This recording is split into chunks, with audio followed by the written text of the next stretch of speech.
এই রুটি কাপড়া মাকানের লড়াইয়ের অন্যতম গুরুত্বপূর্ণ অংশ হল দুর্নীতির বিরুদ্ধে যুদ্ধ। যারা আমার আপনার পেটে লাথি মেরে, আমার আপনার পকেট কেটে নিজেরা আঙুল ফুলে কলাগাছ হল, তাদের সর্বোচ্চ শাস্তি চাই। মাত্র কয়েকদিন আগে জানা গিয়েছে কিভাবে আমার আপনার থেকে ওষুধ, দুধ বা কারেন্টের দাম বেশি নিয়ে সেই টাকা ইলেকটোরাল বন্ডের মাধ্যমে বিজেপি তৃণমূলের ফান্ডে জমা করেছে বিভিন্ন কোম্পানি। হাজার হাজার কোটি টাকার এই ইলেকটোরাল বন্ড দুর্নীতিকে খোদ মোদী সরকারের অর্থমন্ত্রী স্বামীই বলছেন পৃথিবীর সবথেকে বড় ঘোটালা।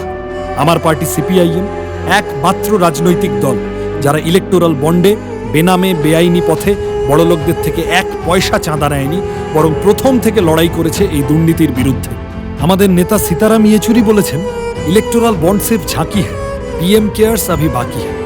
কোভিডের সময় যখন রেড ভলান্টিয়াররা কোনো এমপি এমএলএ ছাড়াই চারদিকে অক্সিজেন সিলিন্ডার নিয়ে মানুষের প্রাণ বাঁচাতে ছুটছিল, বিজেপি তখন মানুষের কাজে লাগানোর নাম করে পিএম কেয়ার্স ফান্ডে হাজার হাজার কোটি টাকা তুলেছে, যার হিসেব আজ অবধি পাওয়া যায়নি কোথাও।